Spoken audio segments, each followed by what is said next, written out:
Amen. So, happy Sabbath. So this presentation is a continuation of two previous presentations that were recorded, and they were a review on two presentations from June 2020, State Nationalism and Do We Have the Freedom, Part 1 and 2. And this one is also going to review parts of one of the Vespers, exploring foreign policy, which was on the 24th of the 6th, 2022. And I'm going to try and bring those presentations together. So what I'm going to have to do is do a brief review so we can remember where we were, so we can continue on, because I didn't quite finish last time. And so what we've got here is, if I could simply put it, we've got the primary question we originally asked is, what is the sin of the USA? What is the sin of the United States? And so they had some problems in their history. And we come to 1798 and a message came. And the message came and said, we're going to put a wall of separation between church and state, and men are equal.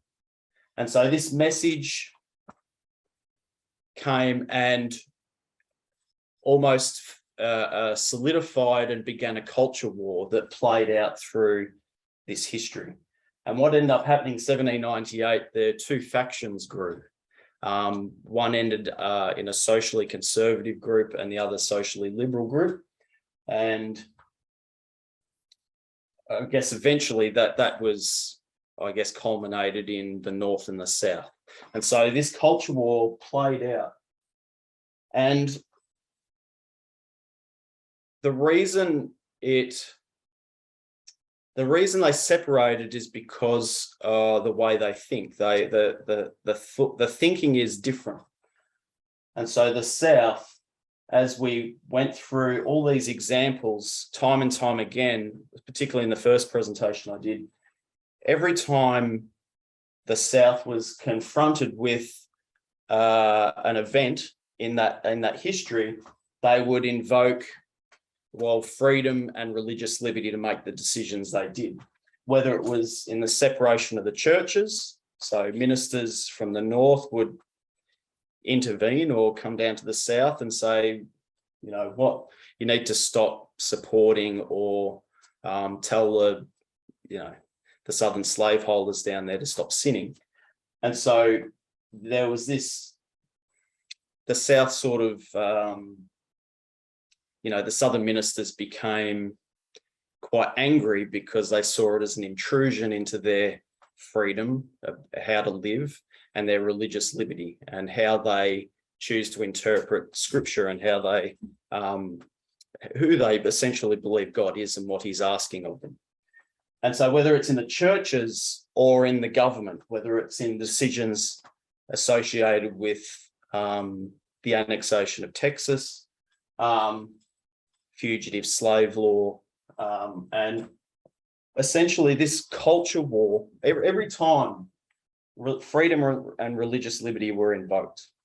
And then the second presentation came along and I said the same story, but I sort of used different words. This time I didn't talk about freedom and religious liberty. I looked at it from a different perspective and I said, well, it's all about intervention. So intervention, it was either way, because sometimes the South would intervene into the North and the North would intervene in the South. And the question is, well, why is the North intervening into the South in the first place? And it goes back to the original point, because a message came and it said equality. And so if I drew this up on the board, maybe not that way, but a little bit different, a message came. And if I could be really simplify it, it basically said, you've got a group over here, and which brings us back to the Vespers, one of the main points of Vespers, which is the North or the socially conservatives would prioritize the equality over freedom. And so if I put, say, equality over freedom,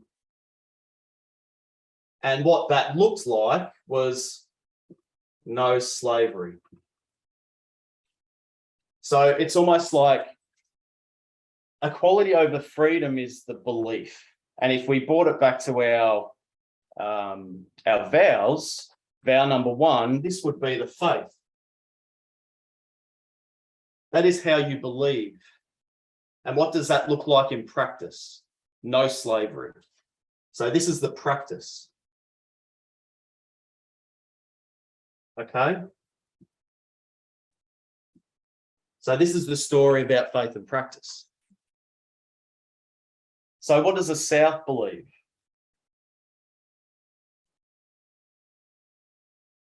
They believe in freedom. They don't even believe in equality at this point. And I'll read a quote shortly, but I'll just leave it at freedom at that point. And so that's their faith. What's their practice?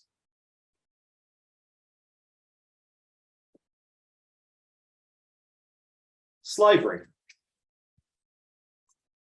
And it's probably a bit too small for you to see. So a message comes and you can see the North.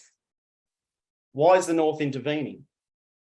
Because its faith says equality and its practice is no slavery. So the North is looking around going, hang on, there's slavery.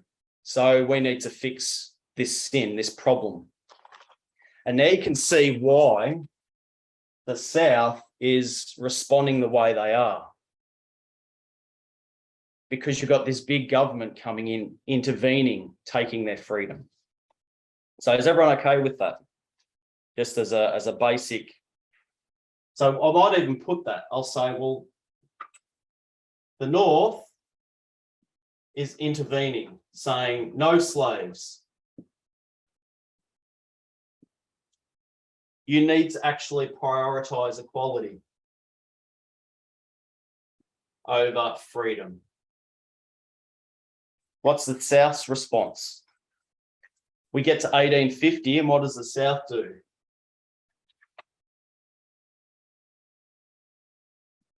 It intervenes.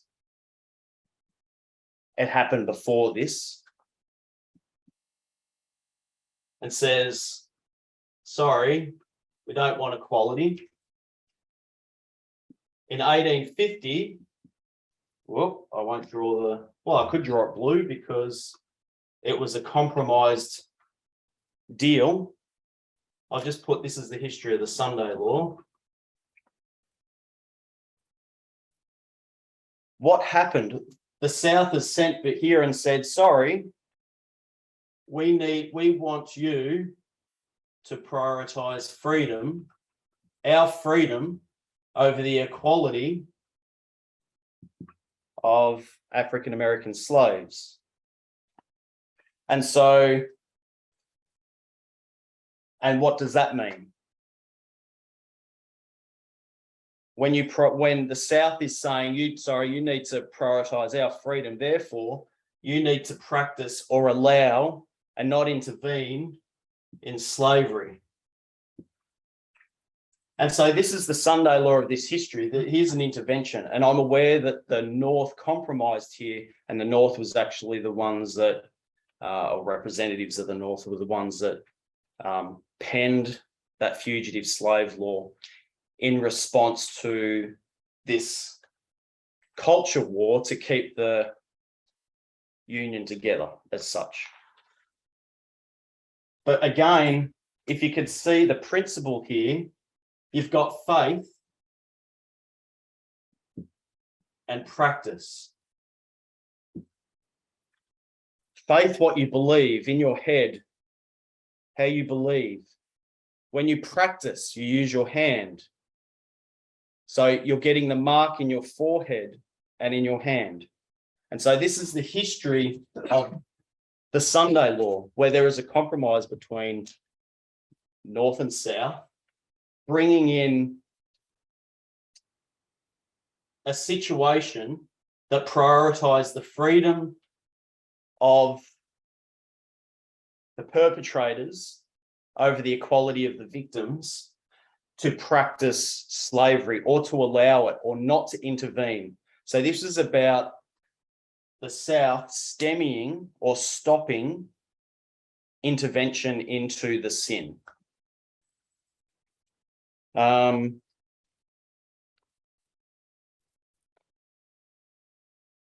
Then what happened? We get to 1861. So this is 1850. This is 1850. Big culture war, bearing down on society, splitting the country. Now we're at 1861. We've come to the climax of this history, because what happens? All of a sudden, Lincoln gets elected. Lincoln, from the South's perspective, is an anti-slavery party. Now, for all Lincoln's faults that we've looked into as a movement, in this context, he's still a good choice. And the South knows it because they're fearful because of Lincoln, this anti-slavery Republican Party. And so in 1861, with the election of Abraham Lincoln by all the northern states, all of a sudden, now the North has the ability, the power, the strength to come in and actually alter the way the South operates, intervenes into the culture, intervenes into the society, the structures of the South, which slavery is a major part of that. So the North said no and elected Lincoln. And now we've got, in 1861, a big government coming in, and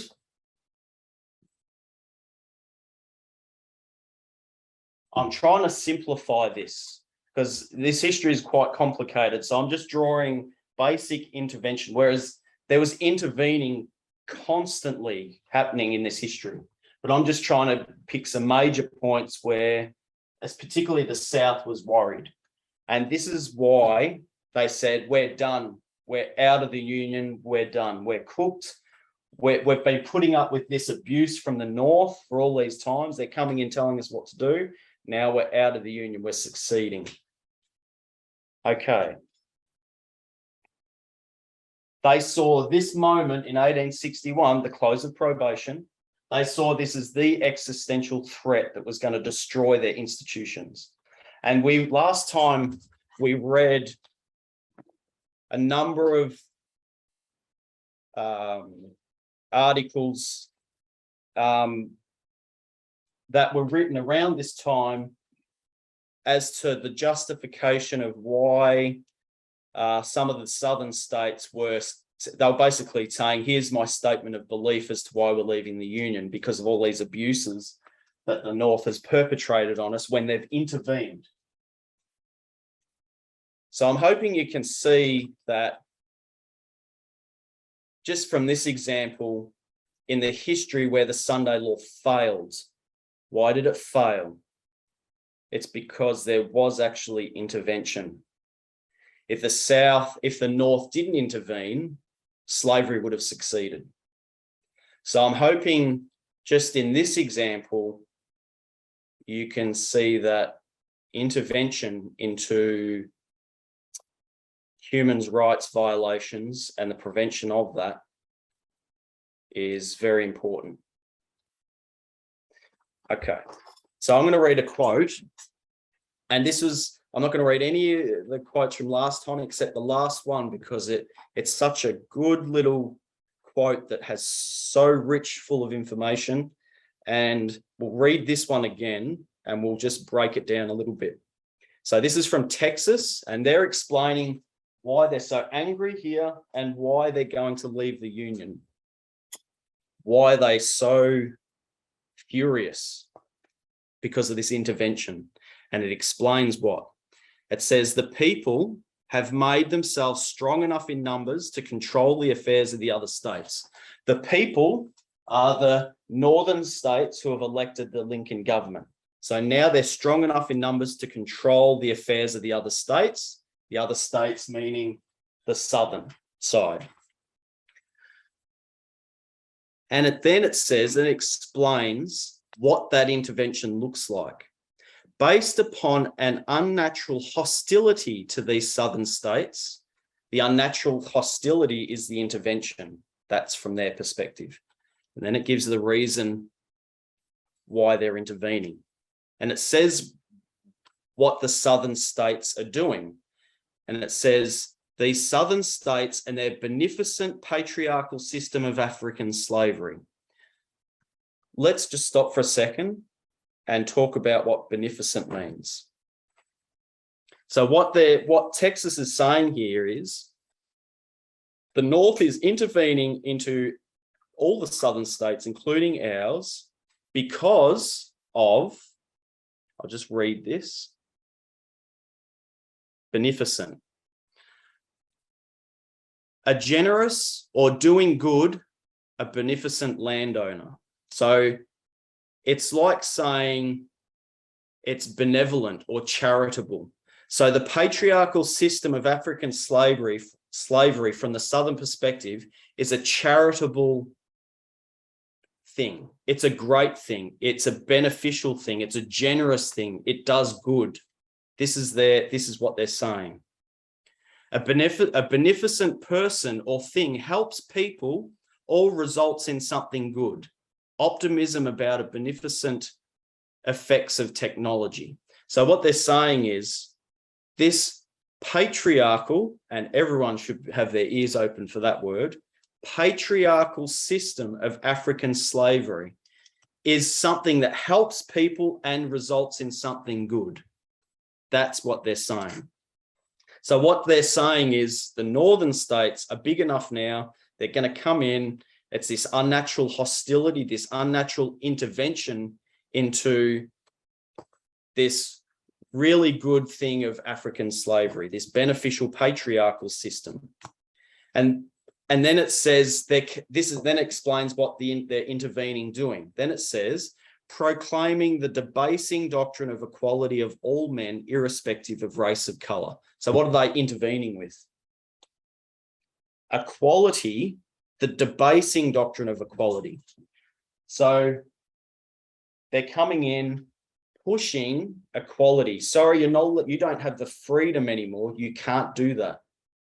We are going to prioritize the equality, the debasing doctrine of equality, Texas calls it.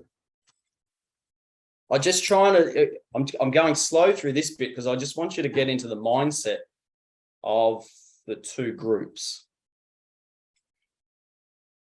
The South thinks they're doing a great thing. It's actually helping the African slaves.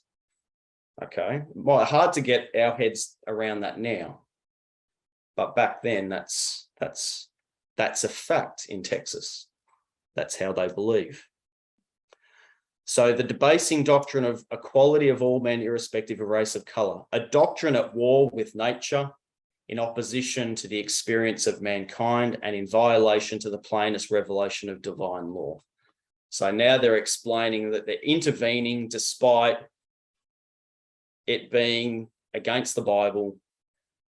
It's against how it's always been and nature itself. So they're basically saying this intervention has absolutely no merit. They're hurting freedom. They're destroying a good institution down here. So you notice they're invoking religious liberty, and the whole premise is also freedom because they're being intervened into. All right, so everyone okay with that?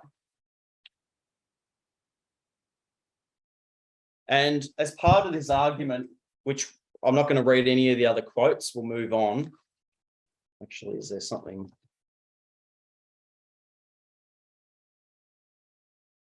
I guess at this history, We'll keep going. All right, so within those quotes as well that we read last time, the southern states compared the encroachment or the tyranny by this bigger northern government, and they compared it to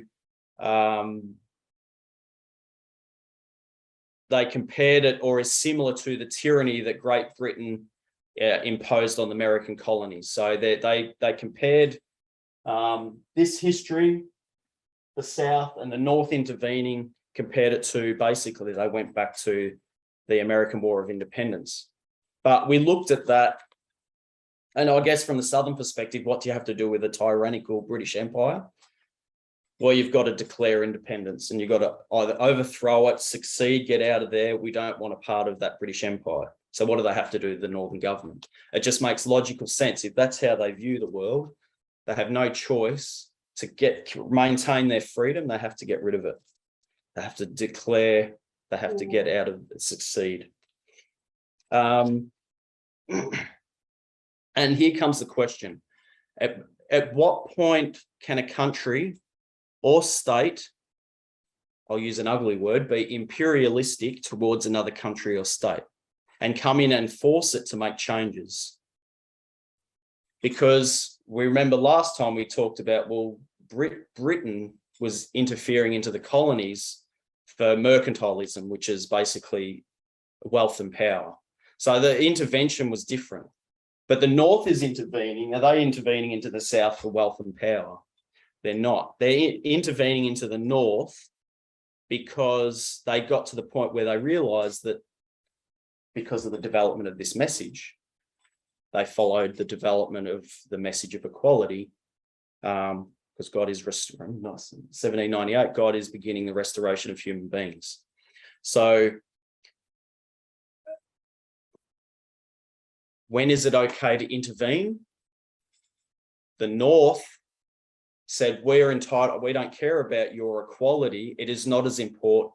Sorry, we don't care about your freedom, because the equality of African slaves takes priority over your freedom to actually own them in the first place. And so when is it okay for a country or state to intervene? When it comes to human rights violations. So, and we gave the example last time. We said, well, Trump sanctioned China, but so did Biden. Trump sanctioned China because they were in the middle of a trade war, and it was, I could summarize it and speak simply and just say it was for wealth and power to dominate in trade or to fight that war.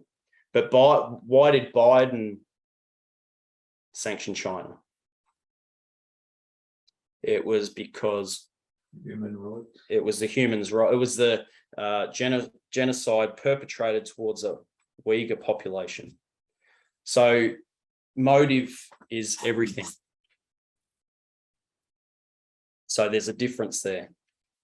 Because remember, the South also intervened. So there's you're allowed to intervene and you're not allowed to intervene. The only time, from my understanding and my understanding of how I interpret Vespers, have to be corrected by Elder Terry, of course. The only time I understand that an intervention can occur is when human rights violations occur.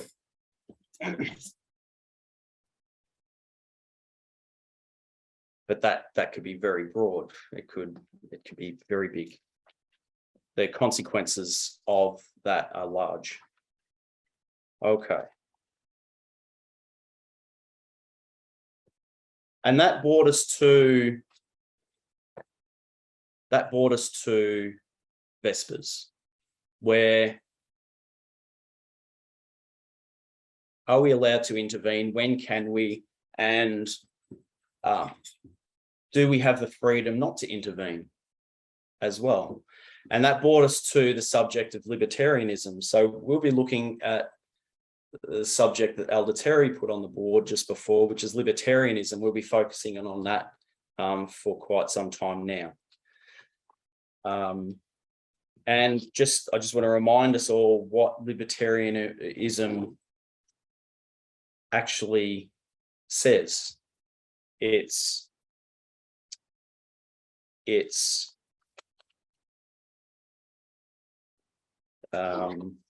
just follow my notes for a second. What it does, it has a faith or belief, and it's attractive, and it promises great things: freedom for all, a society of peace. So we're looking from a foreign policy point of view, interaction between countries or states. It promises a society of peace and tranquility and care, but even though it paints that, when it's actually practiced, when libertarianism is practiced, you get Jimmy Savile. And so when you allow freedom, unlimited freedom, humanity being what it is, if certain countries, groups will commit human rights violations, horrific human rights violations. So libertarianism it paints a beautiful picture, but when it's practiced, it actually hurts people. So who remembers?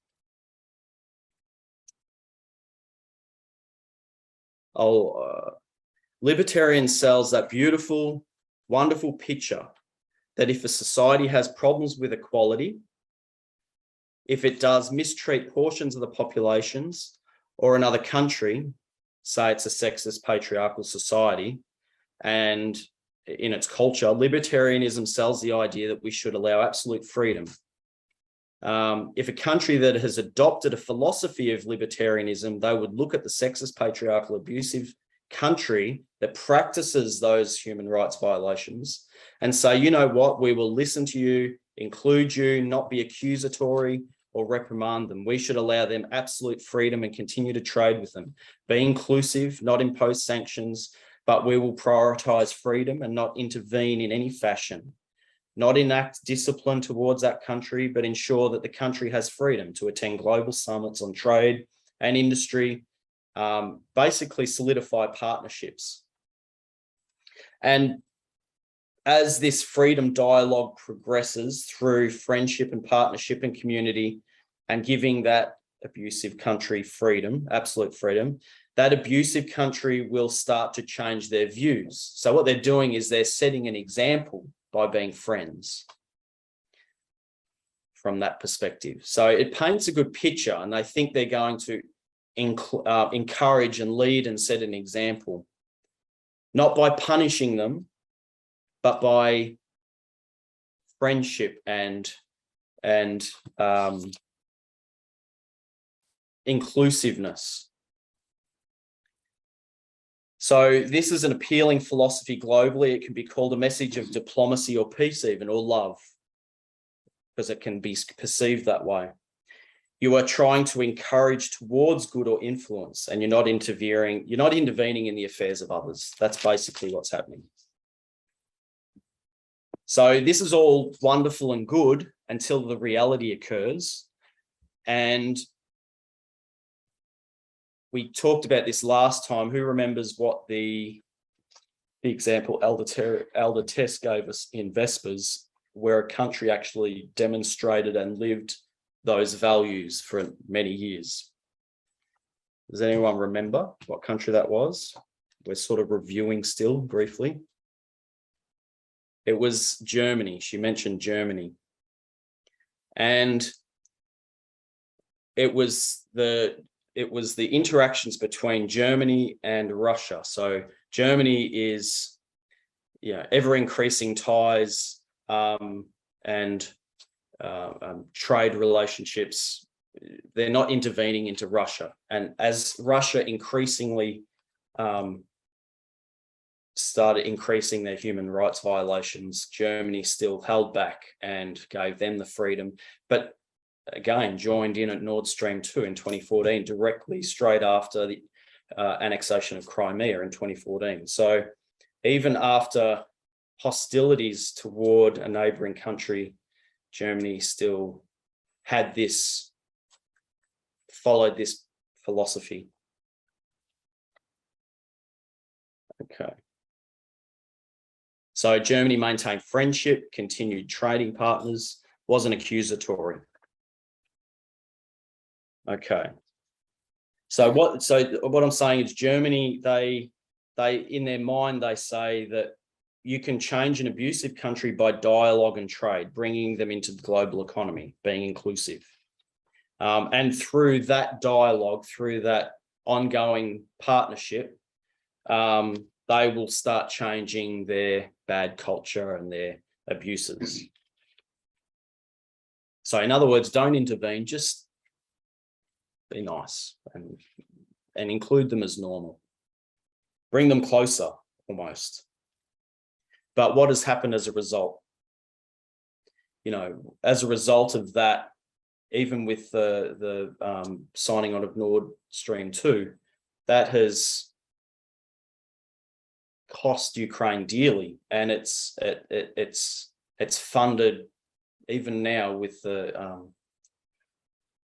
invasion that's occurred over the past number of months. That what's happening, because Germany is still buying energy from Russia, it's essentially funding the war on Ukraine indirectly. And it's not just Germany, it's a lot of the European countries. And so what ends up happening, they're giving lots of money to Russia, and then they're giving not as much money to Ukraine to defend itself. So it's almost supporting Russia with supporting Russia with a lot more money than they're actually giving to Ukraine to defend itself. So I think Elder Tess used the word that, you know, I think because it was in a quote, that they became an instrument of aggression. So Germany, because of this mentality of not intervening and making the decisions that it should have now become an instrument of aggression and funded the bombing of Ukraine. So this libertarian philosophy is it sounds good until you see the practice.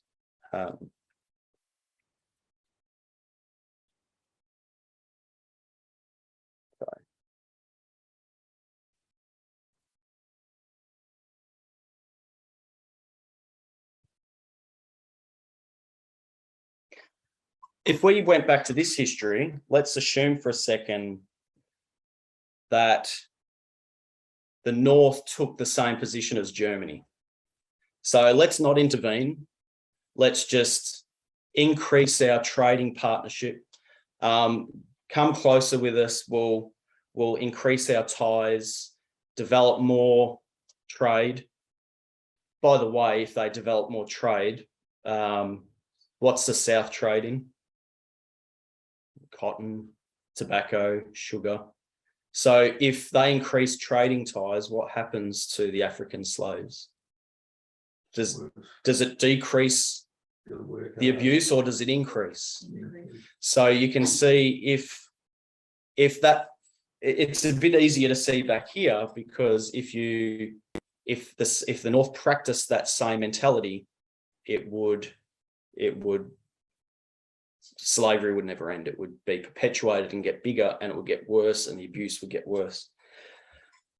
So libertarianism, when it's analysed and broken down and you see the consequences, which are the fallout from this psychological view, it's extremely abusive. Okay.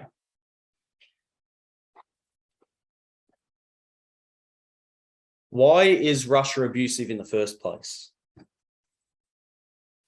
And we touched on this briefly last time, and I probably oversimplified what I said, but just before the invasion of Ukraine, Putin he was part of an interview, and in that, in his comments, he basically said, "It's your duty, my beauty," referring to Ukraine. And the context was they were looking back at the history of the annexation of Crimea, and after that, when Russia was actually in there was the ceasefire protocol. And this was the Minsk Agreement in 2015. And this was a ceasefire that just to stop the fighting after it was Russia invaded basically Ukraine and took that land. And so that's the context. And Putin's basically saying, it's your duty, my beauty, to accept us coming in and you're going to abide by that ceasefire, even though we've come in and taken and annexed Ukraine. They've invaded a country.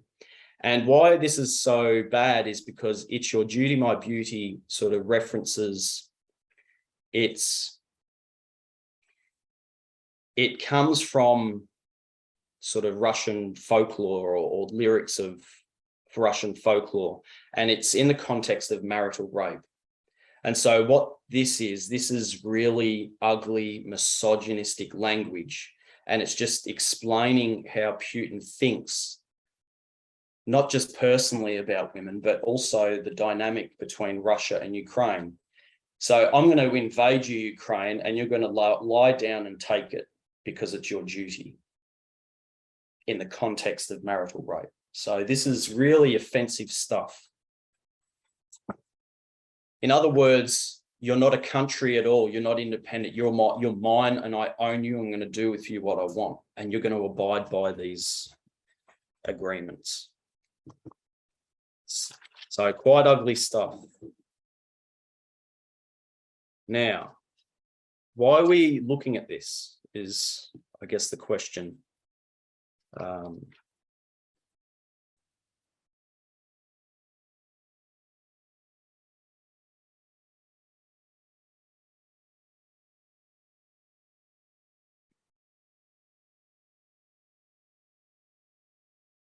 Okay. So libertarianism is practiced in foreign policy, but libertarianism is also played out daily in people, in human beings. So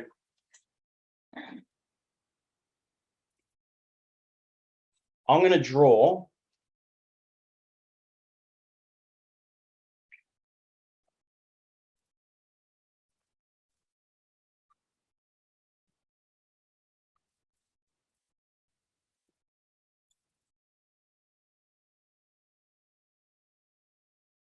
Germany, Russia, Ukraine. So the abuse is happening like that. And because of the nature of it, just to explain what that means, Germany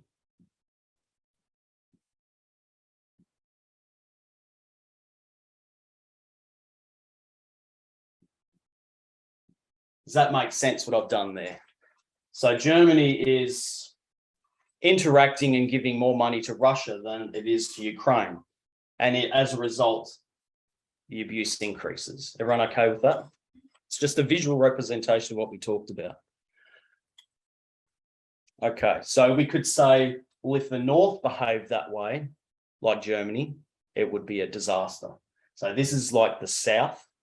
This is like African-American slaves. So you could put different examples up here.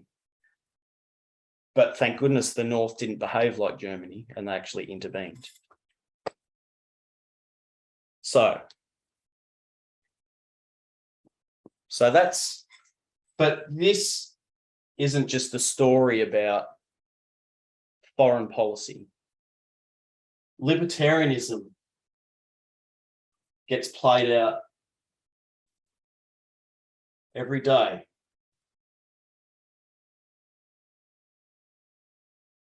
In human beings. And I'm just going to make up some fictitious names that have no meaning, but just so we can talk about the dynamics and what's going on. So let's just make up some fake names and we'll call this person Rick. We'll call this person Sam. And we'll call this person Penny.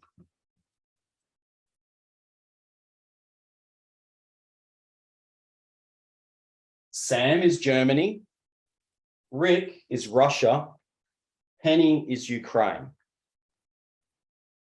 Or I could say Rick is the South, Penny is African American slaves, if you want to go back into that history. Okay. So what's the lesson from Germany?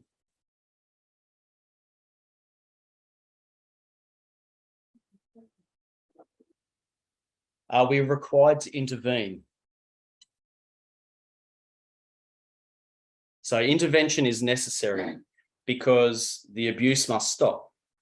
Have to stop slavery. God is restoring humanity. Once you understand that message, you look around, you can't allow that abuse to continue. So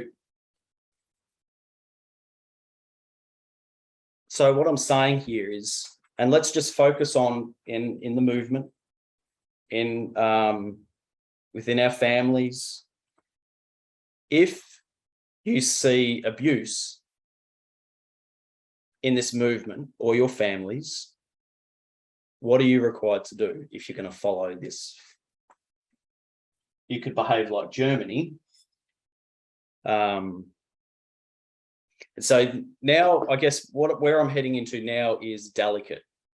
And so I guess I'm conscious of how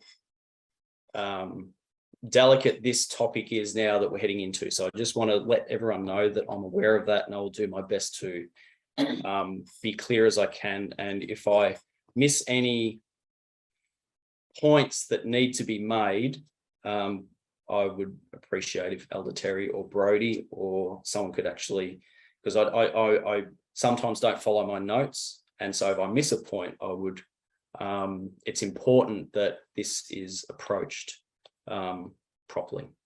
So there's my addendum.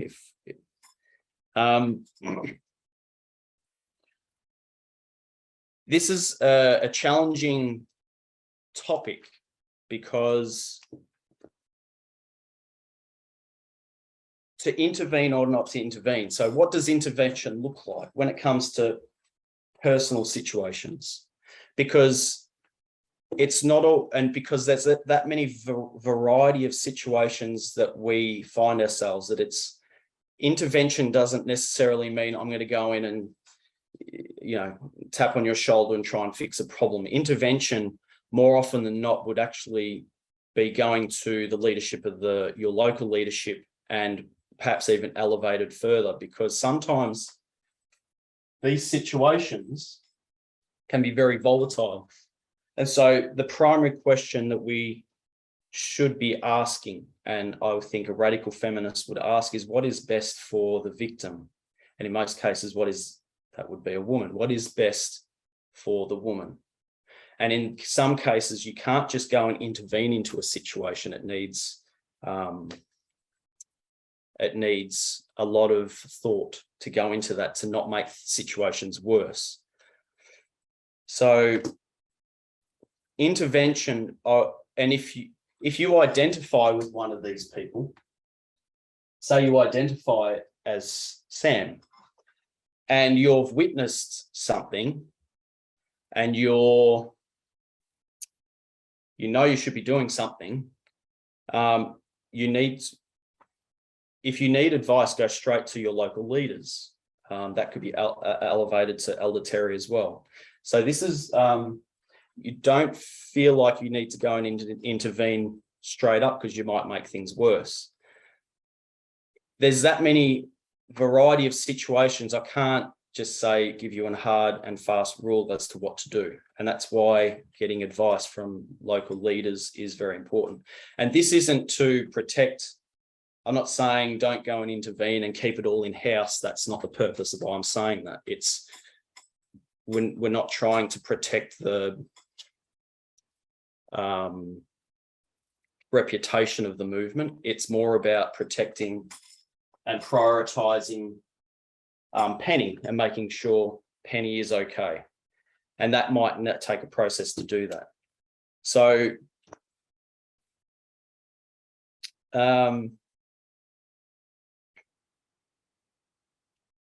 what happens, and the reason I'm saying this is because when Rick loses the control of Penny, that could look very, very different.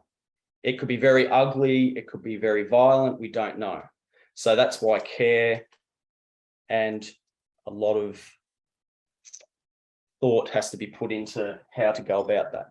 So yes, we're required to intervene, but it's good to go and get advice from people, because our leadership are more experienced in how to approach these situations. Is everyone okay with what I've said so far?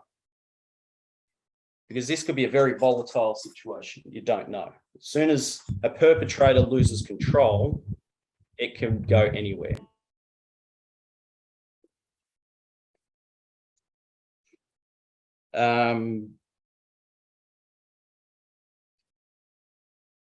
So yeah, the primary question is not, it's not trying to keep it in-house, because then leadership will, as they figure that out, it might be required to go to the authorities. It might require a number of steps to make sure this abuse stops. It might not be able to happen right there and then. It might be a process. But if you're witnessing physical abuse right in front of you, if you can, you would try and stop that. Now remember, abuse, the king of the South, Elder Tess drew a line of the model of the king of the South. It's men over women, but there was a staggered line of the progress of what that can look like, and the stages that Russia has control over the church, right from just verbally having stoushes and arguments, abuse of I don't want to call minor abuses, but it's from verbal right through to physical, through to death. So there's such a variety of situations that the King of the South, that model, has taught us. So please, if you identify as Sam, please, if you're not sure how to proceed, go and see local leaders and elevate that up as necessary.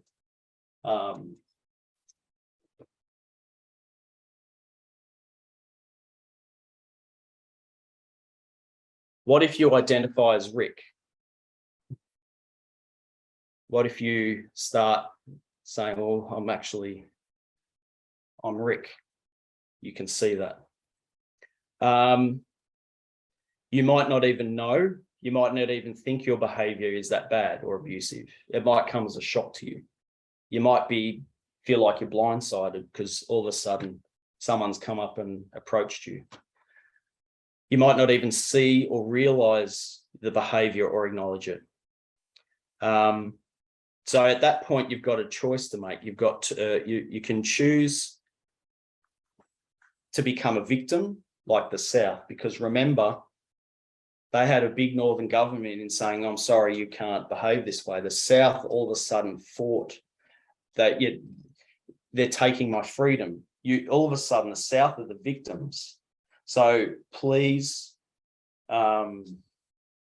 consider this prophetic message, because it is explaining our interactions. It is explaining very personal stuff.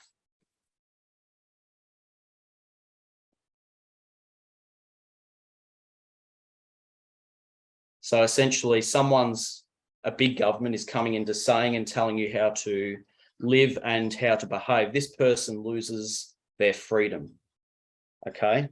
No longer can Rick practice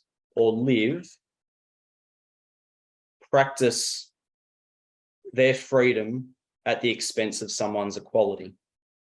So what the big government or leadership or people in this movement, radical feminists in this movement, they're going to come in and say, sorry, you don't have the freedom to do that anymore. The equality of Penny is more important than your freedom to hurt her. So Rick actually loses his freedom, and you can see why the victim mentality can come out, which ties into men's rights activism, which Elder Terry was talking about this morning. If you identify with Rick, you have a choice, and you can accept responsibility for your actions as the perpetrator. Now, there will invariably be consequences, because in this situation, the victim's needs, Penny's needs, are prioritized over Rick's needs. That's just how it has to be.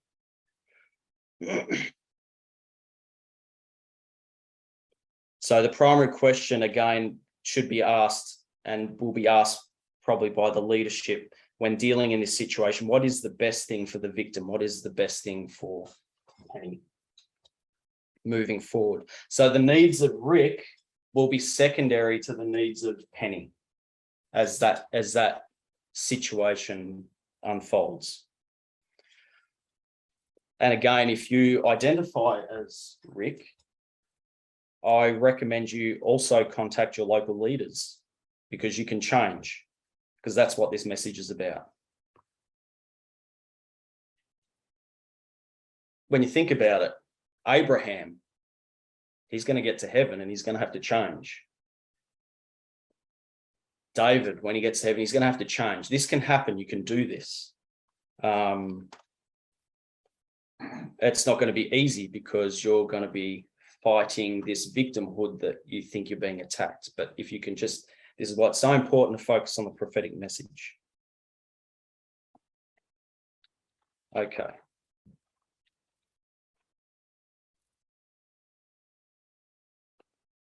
Why did Germany not intervene into Russia? Now we're going to step back here.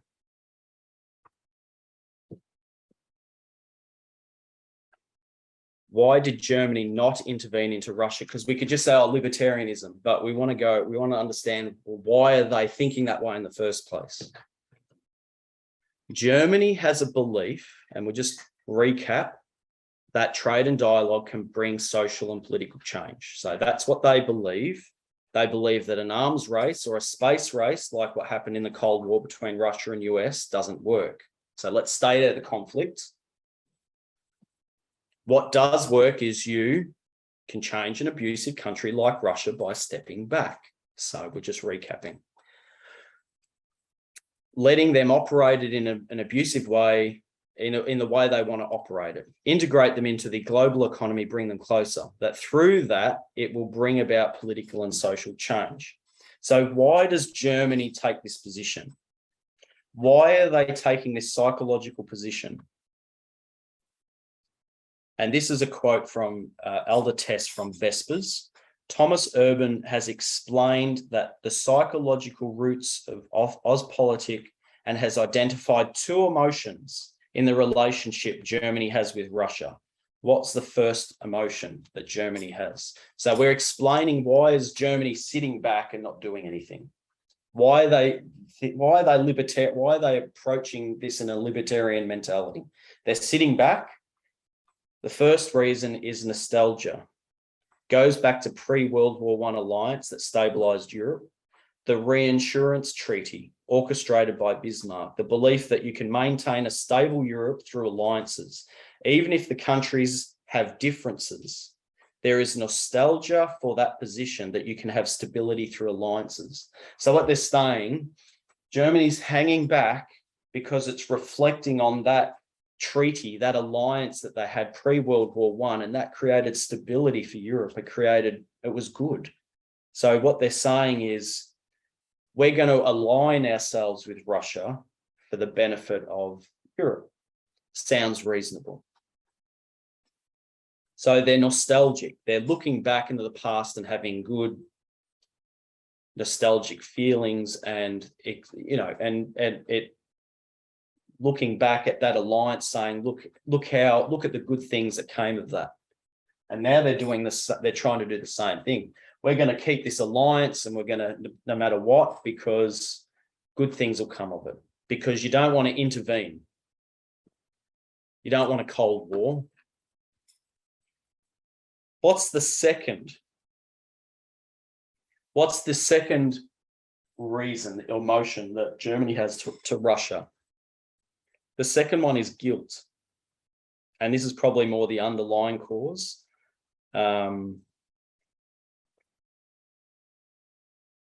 Germany had guilt because in 1941, Germany attacked the Soviet Union and killed millions of people. It was difficult to criticize the Red Army or the Soviet oppression because to do so, they would be hypocritical.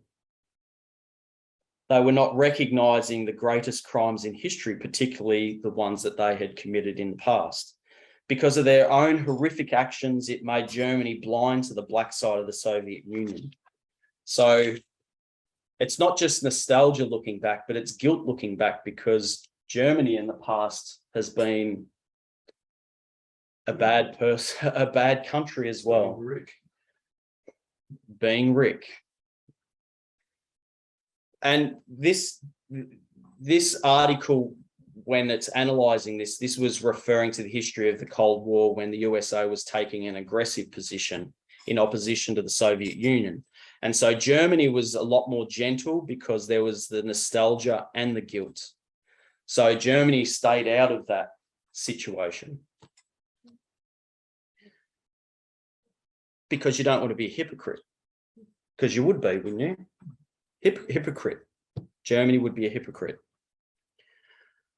Not only, I guess, so the nostalgia and the guilt has blinded their view.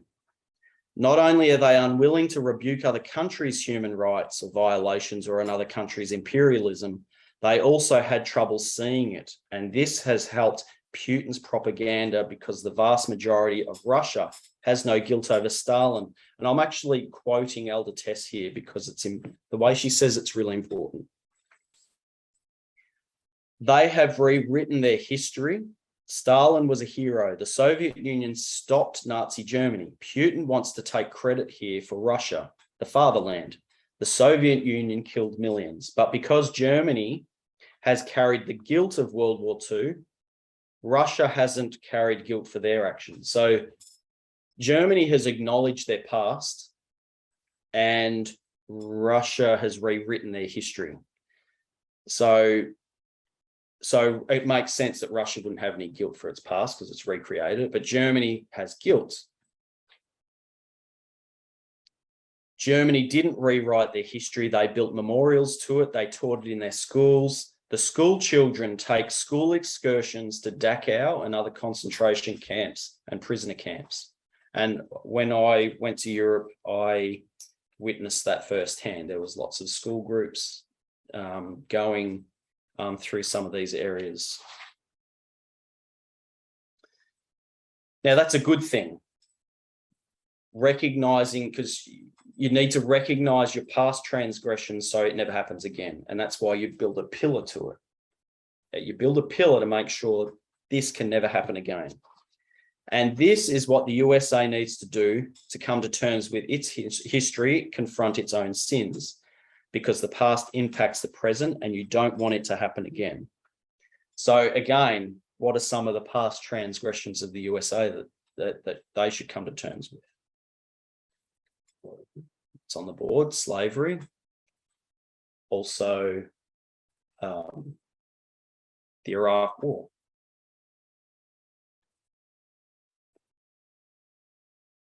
So the problem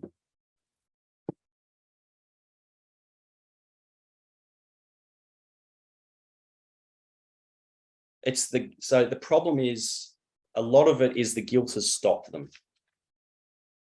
So it's okay.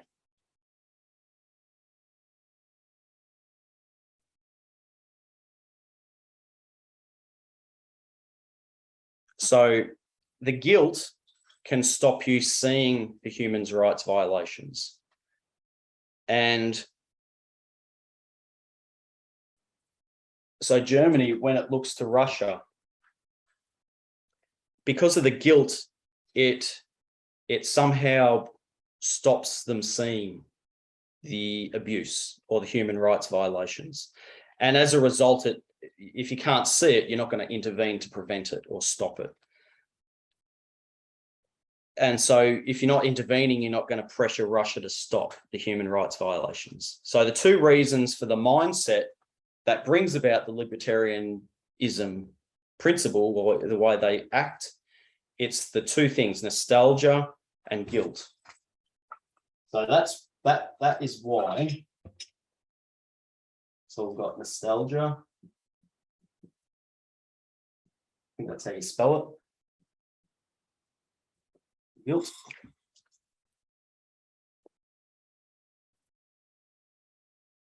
As a result of this psychological position, Germany can't really see the abuse, or don't want to look at it because of the guilt of what I've done in the past. So it's like, oh, it's too hard to acknowledge. And on top of that,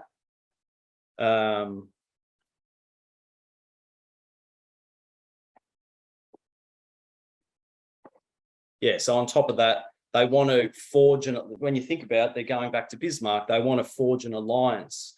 And that's what's going to bring about security in Europe.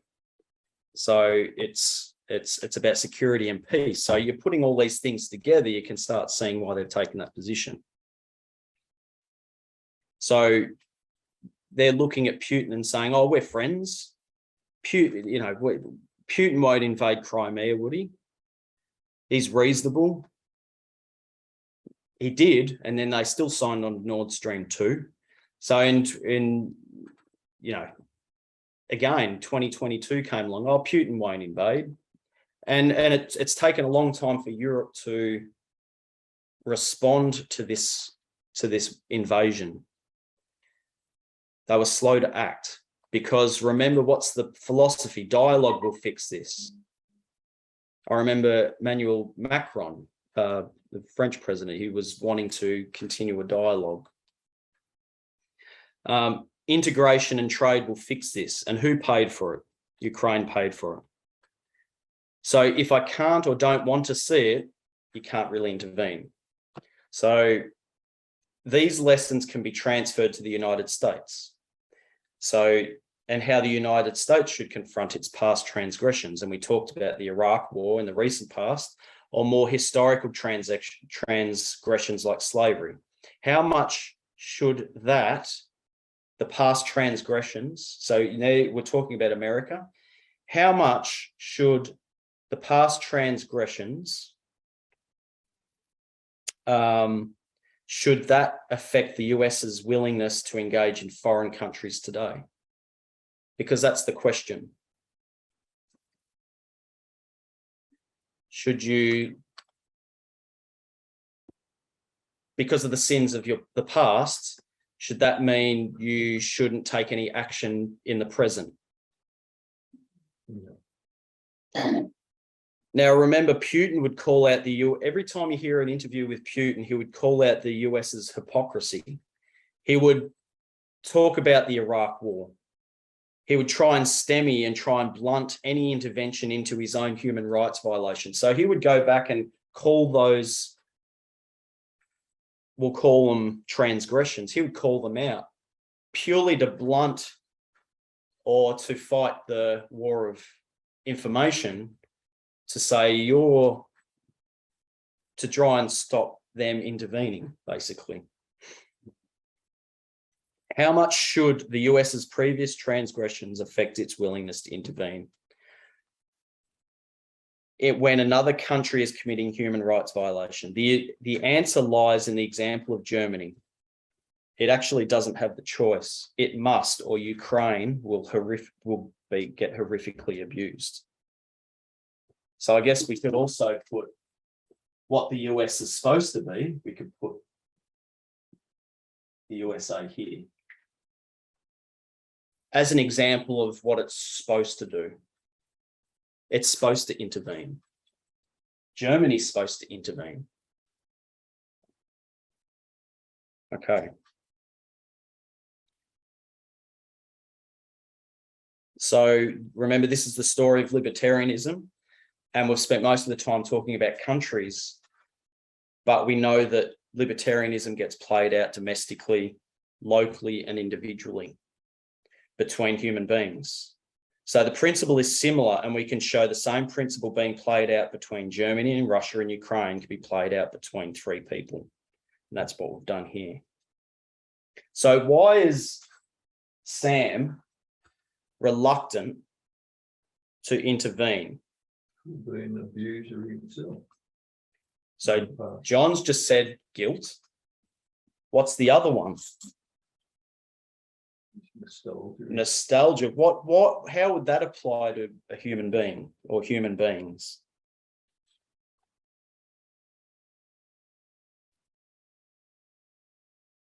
Friendship. History. Thank you. History. Germany had an alliance with Russia and ensured security throughout Europe. You have a history with this person. You have fond memories. It could be a relative, a close friend. When your close friend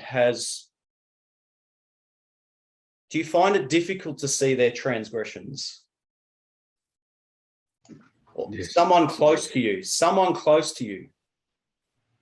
Germany struggled to see it or didn't want to see it. And so what we're talking about now is what is preventing the intervention of Sam to Rick? It's nostalgia, because you have a relationship with that person, you go back 30 years. It's hard. What was the second reason? John said it. Guilt. Why would that come into it? Why would Sam possibly not want to intervene? You feel a hypocrite. Because he would feel like a hypocrite. Why? We're all sexist, aren't we? Or most of us have been hurt people in the past. So the question is because of our previous transgressions, should that affect our willingness to intervene? No. What if everyone on this planet took the position of Germany and didn't intervene? We have great issues. Just builds. Abuse would continue forever. It'd just be a perpetual cycle of abuse. And he will be dead.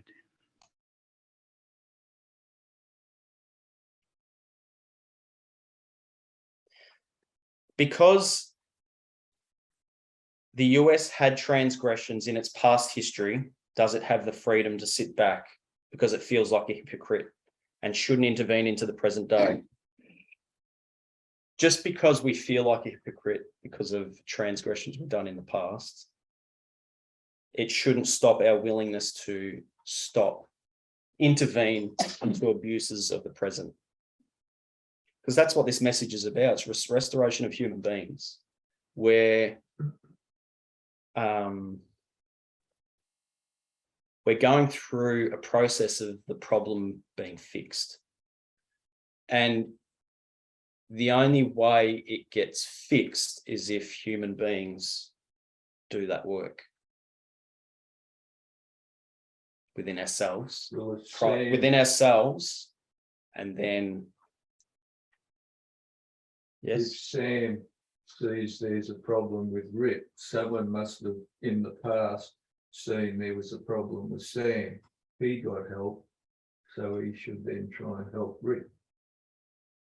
Yeah, John's made an interesting point that perhaps Sam was actually in Rick's position and someone actually stepped up and intervened and shown. So I guess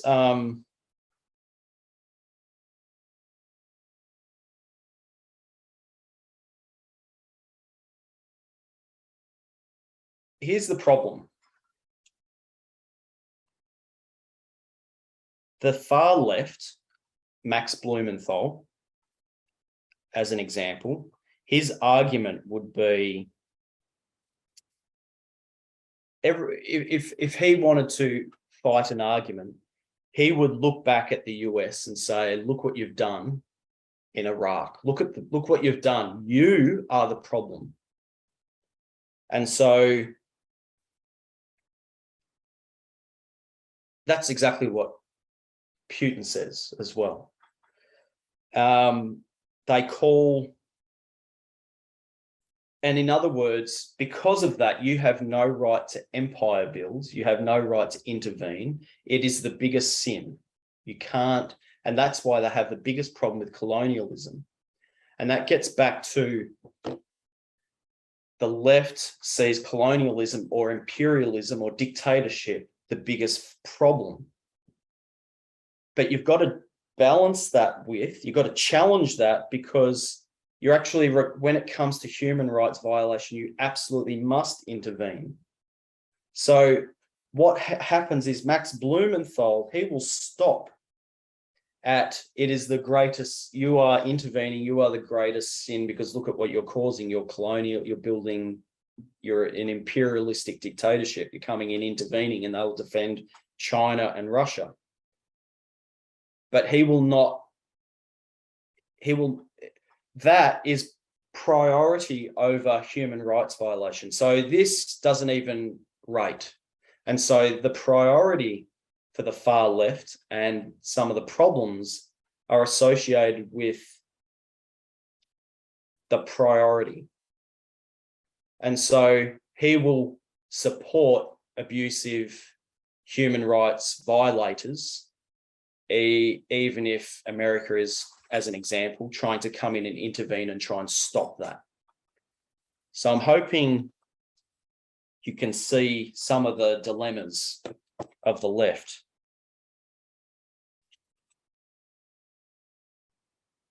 So the question is,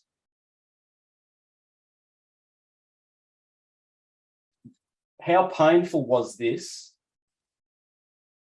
back here for the South to the North to intervene into the South? It was a civil war. It was family against family. It was, they used to say brother against brother. That's how they explain the Civil War. So this is not an easy thing to do.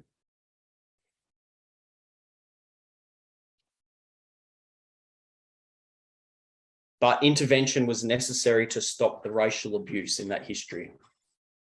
We're in the history of sexism, inequality. So we have to intervene to stop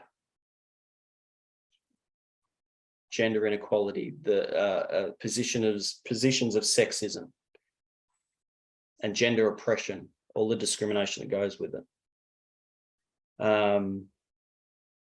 So we started with, what is the sin of the USA? And I think we're quite comfortable now. I think Lynn even mentioned it in maybe the first presentation, that the sin that we identify is the priority of freedom over equality. So the sin, if we were to identify the sin of the right, I think we're quite comfortable in saying that. But what's the sin of the left? I'm not even sure whether it is on the left, but I'm just going to put it there for the moment. I'm happy to be corrected. It's not intervening. Because if Germany doesn't intervene into Russia, it becomes an instrument of aggression and abuse gets worse. So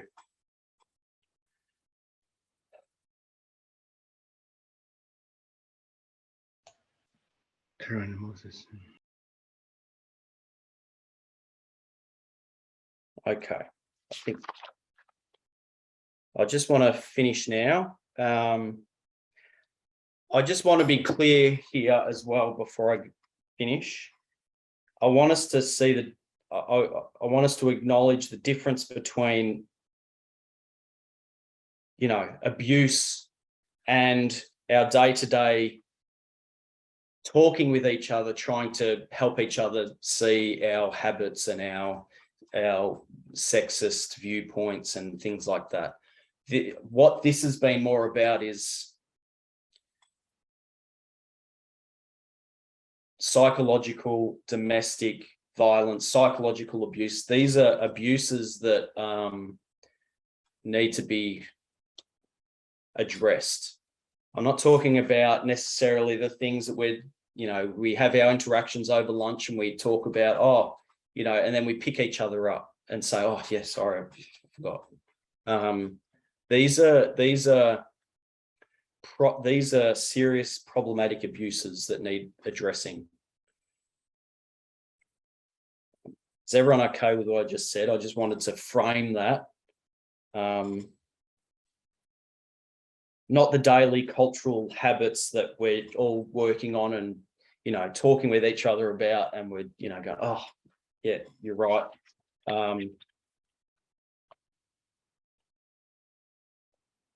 Okay, so to finish, if I was to take an analogy that Ray told me one time, this movement is like an embassy. So this is God's embassy on earth, because this world is under another government. So we're a shadow government, if you like, or we're an embassy. So in God's embassy, people need to find protection. So they will escape from the world, Daniel 11, and join the movement to find protection. They're supposed to be safe here. And why should they be safe? Why should they feel safe in this movement? Free from abuse, free from sexism, free from racism, free from homophobia, free from discrimination. So does this movement need a big government or a small government to ensure equality is practiced and maintained? A big government.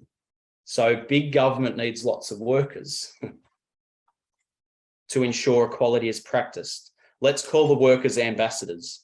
So are ambassadors required to intervene or not to intervene when it comes to human rights violations, sexism, homophobia, discrimination?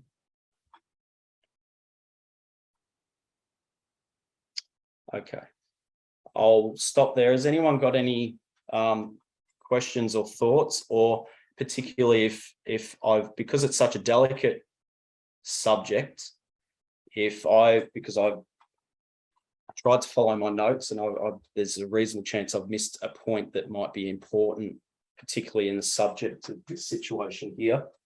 So I'm open if Elder Terry or Brodie wants to say something, I'd appreciate it. Otherwise, has anyone else got any questions or comments? I just have a comment, Brenden.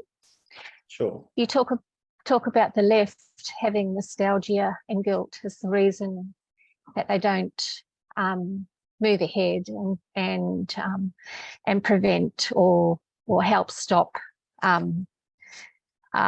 misogyny, lack of equality, all those things. I was also thinking about the minority, those that are part of the left but have been in that minority, those that were or still have been or recently been abused. So for a person that's a minority or their history is a minority, then the equivalent to nostalgia would be that they still have that history to deal with. And then I think where someone like Sam has guilt, someone that has that history, they still have to deal with that. So therefore that can hold back that person also. So it's also another thing that has to be overcome from those of us that have experienced that, so that we can also be useful, not just the Sams, but those of us that have been abused. Thank you for your comment. Just a thought. Yeah, thank you. I'm a bit reluctant to suggest that Germany is on the left when it takes this position. So, and that's why I'm a bit cautious about identifying Germany's libertarianism position as being on the left. I was conscious of that, and I wasn't sure. I guess I was just trying to make some overall points. I hope that's clear, but thank you, Marie, for your comments. Has anyone else got anything they'd like to add before we close? Brenden, can Could I ask just- a question? Oh, you go, Molly. Yeah, because of example of Sam not doing anything. Does that mean that like now it's encouraging China to do the same thing, because it's the same scenario, to do the same thing to Taiwan? And now we look, I think it was last week that North Korea started shooting missile to South Korea or to Japan. So is that, if Sam is not doing anything, then is that mean that will give the right to those countries to go to the neighbors and do what they like? One of the last thing Elder Tess said on this particular presentation was what would happen. 2016 occurred. And so the choice was made between Hillary Clinton and Donald Trump. Donald Trump represents the isolationist version of the conservatives, of the right, the paleo cons. And so what have you seen? How much of Donald Trump's, or that isolationist mentality, has actually encouraged the rise of authoritarianism globally? It's almost like, who's there to prevent it? Who's there to intervene to now stymie this rising authoritarianism? So that's how critical 2016 was. It was even though we've got Biden in now, it's cooked. Does that make sense, Molly? Yes, it does. It does. Thank you. Yeah, no. Who's going to intervene now? It would have been Hillary Clinton. She's an interventionist. Lynn, have you got something you'd like to add? Look, I was just kind of going to ask a question to see if I'm understanding it correctly. We saw how on the left there's still issues and we need to be able to sift. We recognized that it was almost like the extreme left had agreement with the extreme right in some issues, which kind of left them in the same problem. So would it be correct to say that libertarianism and maybe the extreme left, while still upholding certain aspects of that you could consider as equality, they still do the same thing as far as the right? They still hold freedom to be more important than equality. And in the case of, say, Sam, or in this thing and the nostalgia and the guilt, there's a fear that's kind of overriding their sense of what's right, to be, so they're nostalgic and they feel guilt, so they've got this fear that they're going to, if they intervene, they're squashing freedom somehow. So that's still freedom, a problem with freedom, and still not really fully getting the balance or what's important, what should come first. Equality should be first. So they're still stuck on that freedom problem. Does that make sense? Is that, yeah, am I seeing that correctly? Or so Elder, I just lost my thought for a second there. Elder Tess made a comment in this presentation in Vespers, and she said that the position that Max Blumenthal would take, because they're that libertarian viewpoint, she asked, is that actually progressive in the first place? And you're right, it's because it aligns with the far right.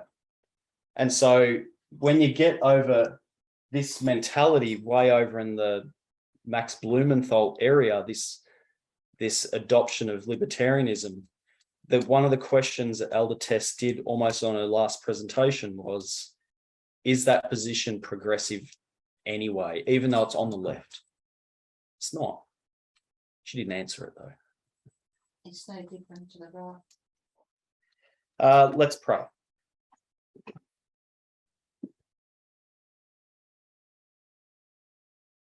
Dear God in heaven, we thank you for your goodness towards us. Lord, you are trying to restore human beings. You are trying to help us understand how we operate. And Lord, we thank you for the messages that we've been given. We pray that you will help us now practice equality. And we pray for wisdom, discernment, and help us to navigate this time as we go about this to the best of our ability.